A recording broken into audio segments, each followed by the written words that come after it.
وجسد ميزان إلى رمضان كان رمضان فقير وجه مبارك فقير وجه مبارك قيامة قائم أذان إلى رمضان كان رمضان شهر قبلة مزار شريف آمين شهر قبلة مزار شريف قيامة قائم أذان إلى رمضان كان رمضان اذكر شريك والے خادم بروبر محبین متعلقین معیدین شرکا کسی مجبوری سے شریک نہ ہونے والوں پر ہم سبوں کو حلال کھانے کی توفیق ہم سبوں کو حرام سے بچنے کی توفیق ہم سبوں کو تمام گناہوں سے بچنے کی توفیق نبی کریم صلی اللہ علیہ وسلم کے وسیلہ سے پانچوں حضور اللہ کے دعاؤں کے وسیلہ سے شہداء کربلا والوں کے وسیلہ سے خاص کر کے ہماری پیر امی جان کو شفاء کلی تندرستی کر کے عمر دراز کر دیا خاص کر کے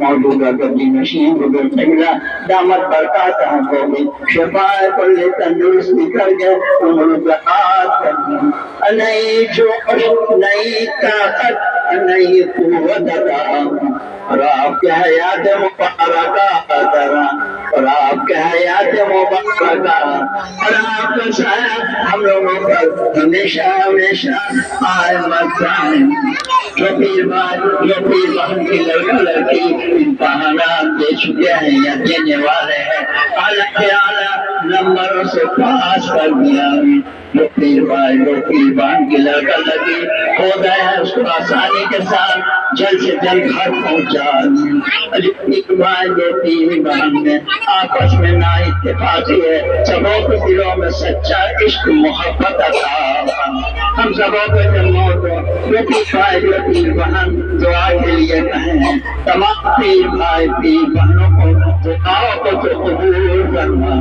ہم سبوں کو جب موت ہو تیمم کی حالت میں وضو کی حالت میں طلاق کھاتے ہوئے رشک حلال کھاتے ہوئے آب زمزم کا پانی پیتے ہوئے مبارک نام سنتے ہوئے نبی کریم صلی اللہ علیہ وسلم کی زیارت کرتے ہوئے پانچوں حضور قبلہ کی زیارت کرتے ہوئے کلمہ شہادت پڑھتے ہوئے خاتمہ بخیر ربنا ظلمنا انفسنا وإن لم تغفر لنا وترحمنا لنكونن من الخاسرين رب أعوذني أن أشكر نعمتك التي أنعمت علي وعلى والدي وأن أعمل صالحا ترضاه وأصلح لي في ذريتي إني تبت إليك وإني من المسلمين ربنا واجعل لنا من لدنك وليا واجعل لنا من لدنك نصيرا ربنا تقبل منا إنك أنت السميع العليم وإنك قريب مجيب الدعوات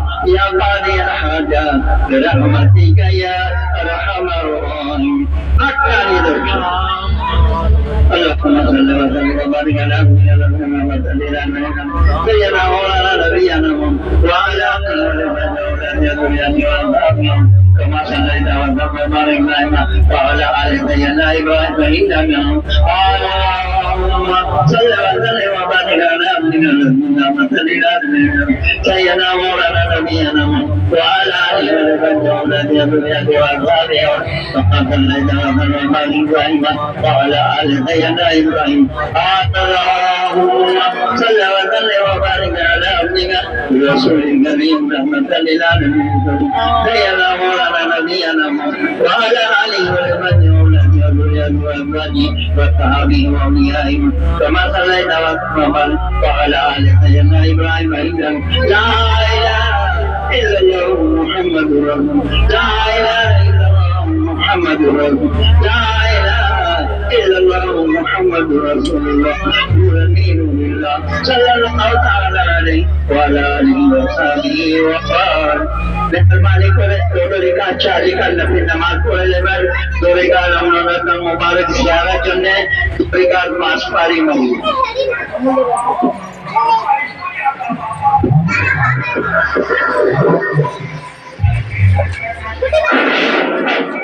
میں تیرے بسو کمرے پر نہ بھول رہا ہوں کے مبارک زیارت ہوئے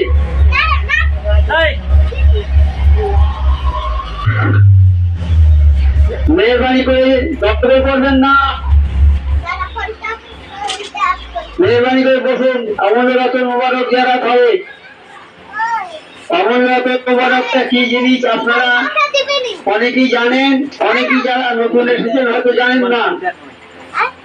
অমরনাথের মোবারক হচ্ছে কয়েক খন্ড পাথর, যে পাথরটা আমার নবী পাক সাল্লাল্লাহু আলাইহি সাল্লাম ফাঁকা কাশির সময় পেটে বাঁধতেন। আর সেই কিছু কিছু পাথর আবু জেহেল হাতের মধ্যে করে কয়েক খন্ড পাথরের টুকরো নিয়ে আমার নবী পাক সাল্লাল্লাহু আলাইহি সাল্লামের সামনে এসে বলছে, হে মুহাম্মদ, আমার হাতে কি আছে যদি তুমি বলতে পারো তাহলে তোমাকে নবী বলে মেনে নেব। তখন আমার নবী পাক সাল্লাল্লাহু আলাইহি ওয়াসাল্লাম বললেন যে আপনার হাতে যারা আছে তারা যদি সাক্ষী দেয় যে আমি নবী তাহলে মেনে নেবেন? বলতে হ্যাঁ মেনে নেব। তখন ওই পাথরগুলো হাতের মধ্যে কলেমা শাহাদাত করেছিল, আশহাদু আল্লাহ ইলাহা ইল্লাল্লাহ ওয়াহদাহু লা শারীকা লাহু ওয়া আন্না মুহাম্মাদুর রাসূলুল্লাহ। তখন আবু জেহেল পাথরগুলো ছুঁড়ে ফেলে দিয়েছিল, বলছিল জাদুকর, মস্ত জাদুকর, পাথরকেও জাদু করে ফেলে। সাহাবারা সেই পাথরের টুকরোগুলো কুড়িয়ে রেখেছিল। আমার মুর্শিদ সিরাজুল গাছী রাহমাতুল্লাহ নবী পাক সাল্লাল্লাহু আলাইহি ওয়াসাল্লামের স্পর্শকৃত জিনিস, যে জিনিসটা নবী পাক সাল্লাল্লাহু আলাইহি ওয়াসাল্লামের সঙ্গে স্পর্শে ছিল, শরীরের সঙ্গে লেগেছিল, সেটা মোবারক পাথর হয়ে গেছে। সেই পাথরটা সাধারণ পাথর নয়। যেমন ধরুন একটা গ্লাসে, এক গ্লাস পানিতে যদি একটা গোলাপ ফুল ভিজিয়ে রাখা যায়, কিছুক্ষণ পরে পানিটা কি হবে? গোলাপ হয়ে যাবে। ওই ফুলের তাসিরে পানিটা গোলাপ হয়ে যায়। সেটা আমার নবী পাক সাল্লাল্লাহু আলাইহি ওয়াসাল্লাম এত যারা ছিল তারা সব পুরোপুরি ছেড়ে দিয়ে, যারা ডাকাতি করতো ডাকাতি ছেড়ে দিয়ে, অর্থাৎ ভালো লোকের সঙ্গে, এটা আপনারা জানেন তো, সবাই জানেন ভালো লোকের সঙ্গে মিশলে ভালো হবে, আর খারাপ লোকের সঙ্গে মিশলে মানে সেই নবী পাক সাল্লাল্লাহু আলাইহি ওয়াসাল্লামের সঙ্গে যে পাথরগুলো সংস্পর্শে ছিল সেই পাথরগুলো মোবারক পাথর করে দিত। মসজিদে নববী একটা খেজুর গাছে গুড়ি ছিল, পুদিনের পুরনো গুড়ি, শুকনো কাঠ শুকিয়ে গেছে, সেই কাঠের উপরে দাঁড়িয়ে আমার নবী পাক সাল্লাল্লাহু আলাইহি ওয়াসাল্লাম জুম্মার দিন খুতবা দিতেন। মসজিদ নববী এখন নতুন ভাবে তৈরি হয়ে গেছে। সবাই বলছে এই খেজুর গাছের গুড়ি আর এখানে মানায় না, এখন একটা ভালো সুন্দর মেম্বার তৈরি করে দিতে ভালো হয়। হ্যাঁ, সেইখানে একটা সুন্দর মেম্বার তৈরি করে খেজুর গাছে গুড়িটা সরিয়ে দিকে রেখেছি। নামাজ পড়াতে গিয়েছে, খুতবা দিচ্ছে আমার নবী পাক সাল্লাল্লাহু আলাইহি ওয়াসাল্লাম, সেই সময় আমি যেমন কাঁদে ঠিক সেরকম করে খুশি খুশি কাঁদছে। নবী পাক বললেন, সাহাবারা দেখো তো কিসের শব্দ? কান্নার শব্দ শুনতে পাচ্ছি, দেখো। সাহাবারা নিচে নামলেন, নেমে ঘুরে ঘুরে দেখে সেই খেজুর গাছের গুড়িটা মানুষের মতো কাঁদছে। এসে বলেন, হে আল্লাহর নবী সাল্লাল্লাহু আলাইহি ওয়াসাল্লাম, এই খেজুর গাছের গুড়িটা কাঁদছে মানুষের মতো। আমার নবী পাক সাল্লাল্লাহু আলাইহি ওয়াসাল্লাম সেই মেম্বার থেকে নেমে আস্তে আস্তে খেজুর গাছের গুড়ির কাছে গেলেন। তুমি কাঁদছো কেন বাবা, কি হয়েছে তোমার? এতদিন যে আপনি আমার সঙ্গে ছিলেন, আজকে আমার থেকে সরে গিয়েছেন, অর্থাৎ আমার থেকে আলাদা হয়ে গিয়েছেন। এই আপনার বিরহ দেখায় আমি করছি, অর্থাৎ আপনার সঙ্গে আমি ছিলাম, খুব আনন্দের সঙ্গে ছিলাম। আপনি আমাকে ত্যাগ করেছেন, তাই আমার কষ্ট হচ্ছে, দুঃখ হচ্ছে, সেই জন্য আমি কাঁদছি। আমার নবী পাক সাল্লাল্লাহু আলাইহি ওয়াসাল্লাম খেজুর গাছে হাত তুললেন আর বলেন, দেখো তুমি কেঁদো না, কাল কিয়ামতে তোমাকে আমি জান্নাতে দিয়ে দেবো। লোকমানের সংস্পর্শে যদি খেজুর গাছের গুড়ি জান্নাতি হয়ে যায়, আমরা সেই নবী পাক সাল্লাল্লাহু আলাইহি ওয়াসাল্লামের স্পর্শকৃত জিনিস আমরা তাজিম করি, আমরা তাজিম করি। এই তাজিমের বরাবর কিছু নেই, সামান্য তাজিম হাজার নামাজ ইবাদত অপেক্ষা উত্তম। হাজি ভাইরা যে হজ করতে যায়, তাদের অনুষ্ঠান থেকে শুধু তাজিম করা, কাবা শরীফকে তাজিম করা, সাফা মারওয়াকে তাজিম করা, মিনারকে তাজিম করা, এইসব যেসব মূল্যবান যে আল্লাহ নিদর্শন আছে, সাফা মারওয়া, এই সবগুলোকে তাজিম করলে হজ হয়ে যায়। তাজিম করা।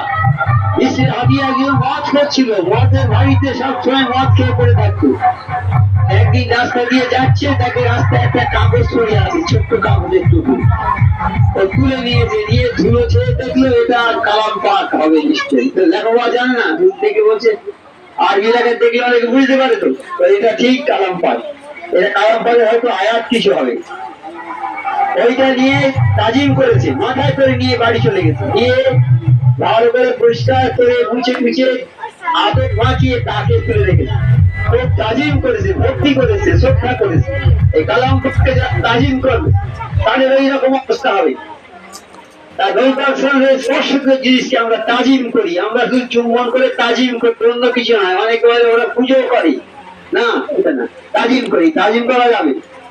এই তাজিম করে যে কালাম পাককে সেই রাত্রে ওই দেশের কোন লোককে বলে দিয়েছে, সেই বিশ্রামকে বলে দেবে যে কালাম পাকের একটা আয়াত বিসমিল্লাহ লেখা ছিল ওই কাগজটাতে, ওটাকে তাজিম করার জন্য আমি আল্লাহ খুশি হয়ে গিয়ে ওকে অলির দরবারে নাম লিখে দিয়েছি।